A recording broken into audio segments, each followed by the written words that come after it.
Computer का इतिहास। Computer के निर्माण एवं विकास के विषय में ये उक्ति है कि आवश्यकता आविष्कार की जननी है। एकदम सही है। पुराने समय में मनुष्य के पास गणना के लिए कोई यंत्र नहीं था। मनुष्य पत्थरों से, लकड़ी से तथा रस्सियों से गांठें लगाकर गणना किया करते थे। धीरे धीरे गणना के लिए मनुष्य ने मशीनों का विकास किया। सर्वप्रथम चीन में गणना के लिए एक यंत्र का आविष्कार हुआ। इस गणना यंत्र का नाम अबेकस था। अबेकस आज भी चीन, जापान और अन्य एशियाई देशों में प्रयोग किया जाता है। यह अंकों की गणना करने के काम में आता है। अबेकस दुनिया का सबसे पहला गणना यंत्र था। अबेकस तारों का एक फ्रेम होता है। इसके चारों ओर प्रायः लकड़ी का बाहरी फ्रेम होता है। इसके तारों में गोलाकार मोती पिरोए जाते हैं। मोती पकी मिट्टी या प्लास्टिक के गोल छिद्रयुक्त टुकड़े होते हैं। प्रारंभ में अबेकस को व्यापारी गणनाएं करने के काम में प्रयोग किया करते थे। यह यंत्र प्रायः अंकों के जोड़, घटाना, गुणा व भाग करने के काम आता था। कंप्यूटर के विषय में भली प्रकार जानने के लिए उसके आरंभिक एवं चरणबद्ध विकास के विषय में जानना बहुत लाभदायक है। पास्कलाइन। सन 1682 ईस्वी में फ्रांस के गणिता ने इस यांत्रिक गणना करने वाले यंत्र का आविष्कार किया। यह यंत्र जोड़ व घटा कर सकता था। ब्लेज पास्कल ने इस यंत्र का आविष्कार अपने पिता की सहायता के लिए किया था, जो कि एक कर संग्राहक थे। इस यंत्र में कुछ दांतेदार पहिए लगे हुए थे, जो कि गियर्स से जुड़े थे। प्रत्येक पहिया भिन्न भिन्न स्थानीय मानों जैसे इकाई, दहाई, सैकड़ा आदि के लिए था। प्रत्येक पहिए पर 0 से 9 तक अंक थे। जब एक पहिया 9 तक घूम जाता था तो स्वतः ही अगला पहिया 1 अंक घूमता था। Reckoning machine. सन 1671 ईस्वी में जर्मन गणितज्ञ गॉटफ्रेड वॉन लेबनीज ने एक मशीन को विकसित किया। लेबनीज की इस मशीन को रेकनिंग मशीन कहते थे। यह मशीन अंकों को जोड़ना, घटाना के अलावा गुणा व भाग भी कर सकती थी। जेकार्ड का लूम। जोसेफ जेकार्ड एक फ्रांसीसी बुनकर था। वे कपड़ा बुनाई की मशीनों से लूम तैयार करता था। उसने एक ऐसा लूम तैयार किया जिसके द्वारा विभिन्न डिजाइनों के कपड़े बुने जा सकते थे। लूम में अनेक प्रकार के डिजाइन बनाने के लिए पंच कार्ड काम आते थे। इस मशीन के निर्माण से पहले प्रत्येक डिजाइन के लिए अलग अलग लूम तैयार करने पड़ते थे, लेकिन जेकार्ड लूम में पंच कार्ड में छिद्रों के आधार पर डिजाइन तैयार होने लगे। विभिन्न डिजाइनों के पंच कार्ड तैयार करके पहले ही डिजाइन निश्चित कर लिया जाता था। चार्ल्स बेबेज का एनालिटिकल इंजन। ब्रिटिश गणितज्ञ चार्ल्स बेबेज ने 1833 ईस्वी में पहली बार ऐसा यंत्र बनाया जिसमें गणना के साथ साथ संग्रह भी कर सकते थे।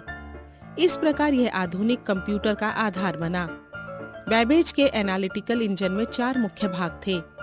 1. डाटा व माध्यमिक परिणाम संग्रहित करने के लिए संग्रह क्षमता। 2. गणितीय गणना करने के लिए एक मिल। 3. डाटा डालने के लिए पंच कार्ड यानी इनपुट। 4. परिणाम प्राप्त करने के लिए एक अलग भाग यानी आउटपुट। आज के आधुनिक कंप्यूटर भी मुख्य रूप से इन्हीं आधारभूत बातों पर कार्य कर रहे हैं। इसलिए बेबेज को आधुनिक कंप्यूटर विज्ञान का जनक कहा जाता है। प्रत्येक कंप्यूटर में इनपुट, आउटपुट, प्रोसेस एवं संग्रहण की व्यवस्था होती है। बेबेज का कंप्यूटर के क्षेत्र में योगदान के लिए एक सहयोगिनी का वर्णन करना यहाँ विशेष रूप से आवश्यक है। ऑगस्टा एडा बायरॉन ने बेबेज के बहुत से विचारों का संग्रह करके उनका प्रयोग किया।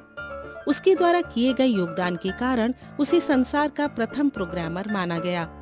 उसके सम्मान में कंप्यूटर की एक प्रोग्रामिंग लैंग्वेज का नाम एडा रखा गया। लेडी एडा ऑगस्टा। एनालिटिकल इंजन में लेडी एडा ऑगस्टा ने सर्वप्रथम एनालिटिकल इंजन के लिए प्रोग्राम बनाया था। इसलिए उन्हें दुनिया की सबसे पहली प्रोग्रामर कहा जाता है। इन्होंने ही 2 अंकों की संख्या प्रणाली का आविष्कार किया। Census tabulator. सन 1890 ईस्वी में अमेरिका की जनगणना के लिए हरमन होलेरिथ ने एक मशीन तैयार की। होलेरिथ की इस मशीन का नाम सेंसस टेबुलेटर पड़ा। ये मशीन विद्युत द्वारा चलती थी। इससे अमेरिका की जनगणना का कार्य केवल 3 चरणों में ही पूर्ण हो गया था। ये कार्य इस मशीन के बिना कई वर्षों में पूरा होता था। IBM company. सन 1896 ईस्वी में होलेरिथ ने कंपनी की स्थापना की। शुरू में इस कंपनी को पंचकार्ड वाली कंपनी के नाम से जाना जाता था। बाद में सन 1924 ईस्वी में होलेरिथ का नाम बदलकर इंटरनेशनल बिजनेस मशीन हो गया। मार्क 1, आईबीएम के 4 शीर्ष इंजीनियरों व वैज्ञानिक आइकेन ने सन 1939 ईस्वी में एक मशीन तैयार की। इस मशीन का नाम मार्क 1 रखा गया। ये विश्व का सबसे पहला विद्युत यांत्रिक कंप्यूटर था। इसकी गणना करने की गति बहुत तेज थी। एनिएक। सन 1946 में विद्युत अभियंता जेपी एकर्ट और जॉन मूचली ने एक कंप्यूटर तैयार किया जिसका नाम एनिएक रखा गया। एनिएक का पूरा नाम electronic numerical integrator and calculator है। ये दुनिया का सबसे पहला बड़ा कंप्यूटर था। इसका वजन 30 टन था। ये कंप्यूटर एक बड़े कमरे के आकार का था। आधुनिक कंप्यूटर और माइक्रो प्रोसेसर। सन 1946 ईस्वी से इलेक्ट्रॉनिक कंप्यूटर का लगातार विकास होता रहा। इंटेल कंपनी ने सन 1970 ईस्वी में माइक्रो प्रोसेसर विकसित किया जिससे कंप्यूटर का आकार बहुत छोटा हो गया। माइक्रो प्रोसेसर का नाम इंटेल 4004 था। इसका वजन 30 टन था। ये कंप्यूटर एक बड़े कमरे के आकार का था।